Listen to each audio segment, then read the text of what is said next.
the continuing story of Another World.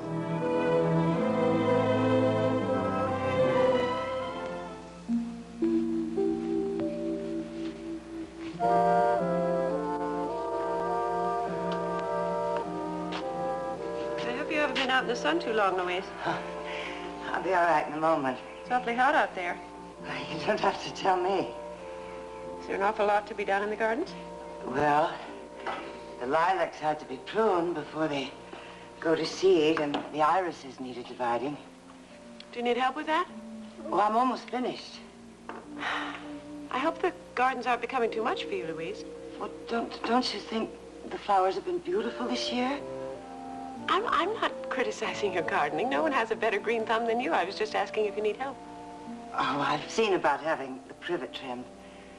The nursery man will help you with that, won't he? Yes, on his regular visit later on in the week. I thought while he was here, I'd also ask him to get rid of the crabgrass in the driveway. Oh, yes, I noticed that. I'm glad you thought of it.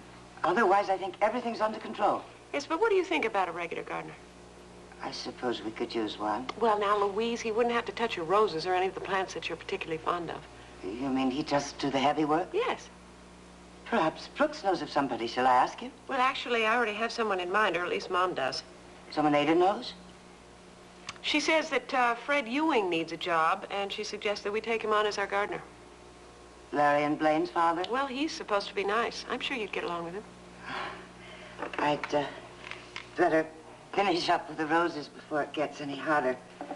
I'll be up in the studio if you need me. Oh, Mrs. Corey, please, don't overexert yourself. You know how poorly you felt all last week. Well, I've having a doctor's appointment today just to be on the safe side. I'm relieved to hear that.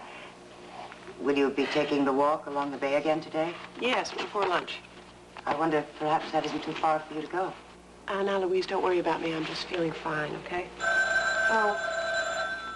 Would you see who that is, please? Of course. Mrs. Corey's residence. Good morning, Louise. Oh, Mr. Corey, how are you? Would you like to speak to Mrs. Corey? Oh, I'm sorry. She doesn't seem to be available at the moment. Could I take a message? I was thinking about coming over to see Amanda this afternoon. You think that would be all right? You want to see Amanda this afternoon? Yes, I think that should be fine.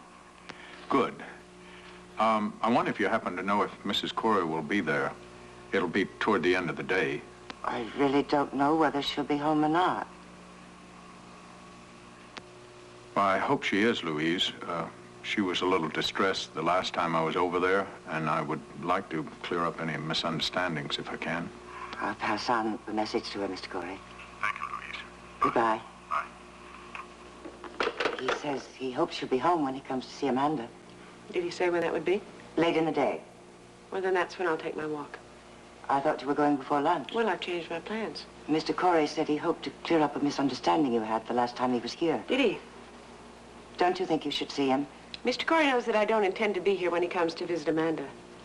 What shall I tell him when he asks for you? Just tell him I'm out. He'll get the message.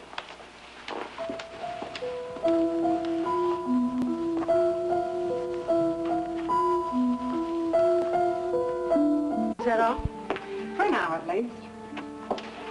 Did you find anything wrong? Your blood pressure is slightly elevated, but I have to wait and hear from the lab on the specimens I took. Then we'll know whether the elevated blood pressure might be a symptom of something else. You think it will be? Well, there's a possibility that it's something else.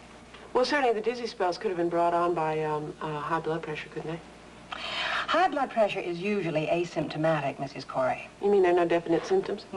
That's why a lot of people suffer from high blood pressure without knowing it. Yes, but Dr. Gilchrist had put me on medication for it at one point. Yes, I saw that in the records I obtained from the hospital files.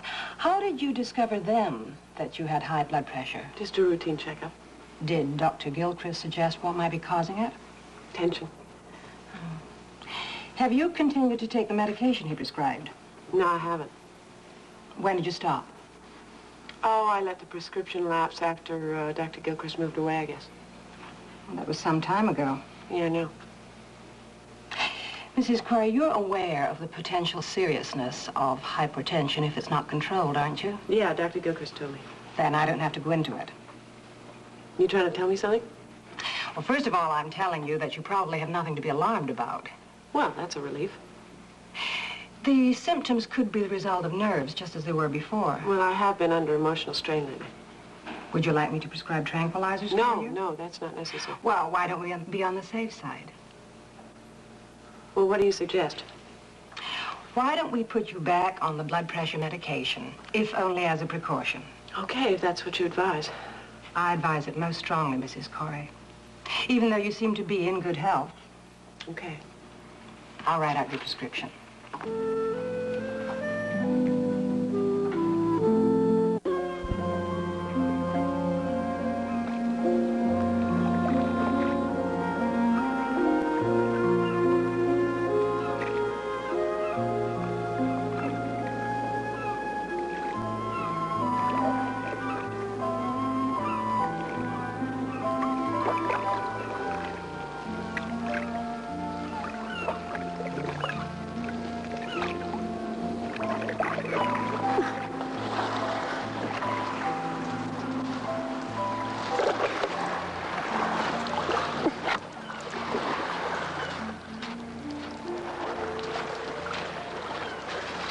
Hey, let me help you. Yeah, thanks. Here, grab this, okay? I'm trying to get it out. Wait a second. It is. Got it. Oh, Got it. great. Thanks a lot. Wow, it's a terrific piece of wood. Yeah. Hey, neat. Oh, hello. Hello. We met at the Gallery 285 the other day. Yeah, I remember. You came in with Oriental wood carving that you had. Right, that's right, that's right. Did you take it over to the college to be appraised? Yeah, I did. They think it might have some value. Yeah, I bet it is valuable. I'm thinking of donating to the museum if they want it. Hey, that's nice. It's a lovely piece. What are you doing with that? Oh, collecting driftwood. It's beautiful driftwood. Yeah, I just had to get out of the house, so I decided to, just come down here and pass the time. Would you use that in your sculpture? Oh, yeah, I might be able to use it. I do found objects pieces sometimes, it's a different kind of challenge. And you would work directly with the wood? Yeah, I wouldn't change the shape. I mean, this is a terrific shape, or the texture or anything. That's part of it. I really admired your work at the gallery. Thank you. I'm very flattered. I didn't say to flatter you. Okay, thank you. I also saw a piece you had at the college. Did you? Uh-huh. I noticed it immediately as a Rachel David sculpture. Well, you have a good eye, Mr. Lansing. Oh, you remember my name? Yeah. Frank Lansing, and you're, a writer. And you have a good memory. Thank Well, what are you doing here? I thought I was the only one who came down to this part of the bay. Well, I had some really good news today, and I felt Oh, so yeah? exhilarated that I just considered the typewriter. Hey, come on, let me take Thanks. that. So I just started walking, and here I am. What good news? Well, I was offered a contract to write a novel. Hey, that is good news. Congratulations. Thank you. Wait a minute, but I thought you were a reporter, not a novelist. I am. This is my first novel. It's already been accepted before it's even finished? Yeah?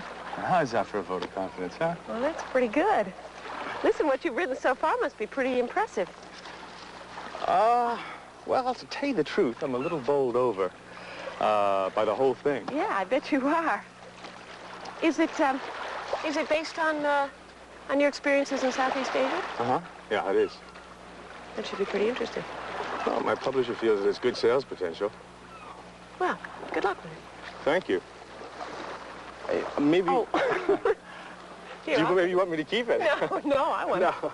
Listen, could I help you find some more interesting driftwood? I wouldn't... Well, sure, No, yeah, hey, if you come would. on. If you don't want to. I mean, I don't No, want to it's intrude all on your right. solitude. No, it's all right, Mr. Lansing. Would you call me Frank? Okay. And then can I call you Rachel? Yeah, sure. Well, phew, I'm glad we got that all settled. You, know this area very well, don't you? Yeah, quite well. Maybe you could tell me about those mansions there over the dunes. What do you want to know about it? Well, mansions like that are such white elephants. I wonder what kind of people live in them. What? What are you laughing at, huh? Well, see, I live in one of those white elephants. Oh, Rachel, I'm sorry. I didn't mean to No, offend you haven't offended me. It's just that, well, I don't know, places like that are so large, it must be hard to keep in running order in this day and age. Yeah, I used to wonder about them when I was a girl. You mean you didn't live in that splendor all your Oh, life? are you kidding? No, my mother and I lived on the wrong part of town when I was growing up. How did you end up there? Well, certainly not from what I make from my sculpture. You want to know which one it is? Yeah, I would. It's the third one over there behind the dune. Ah, that is very grand. It's a beautiful place. It's really become my home. You still haven't told me how you ended up there. Well, I married somebody who bought it. Shall we go on with our walk? You all right? Yeah, sure. You sure? Yeah. I'm sorry. It's just, I'm on some medication for high blood pressure, and it makes me woozy sometimes. Are you sure you want to keep walking? Yeah, sure, I'm all right.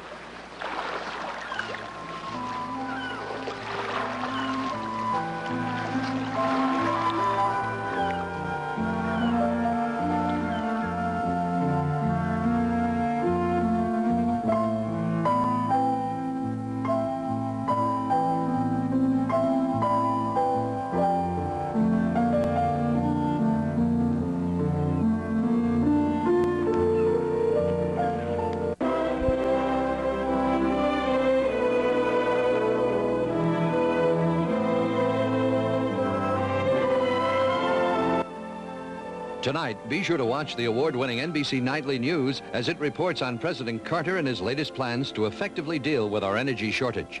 And don't miss Dustin Hoffman and Faye Dunaway starring in Little Big Man, the legendary story of a man whose life spanned over 100 years and who was everything from a gunfighter to an Indian warrior.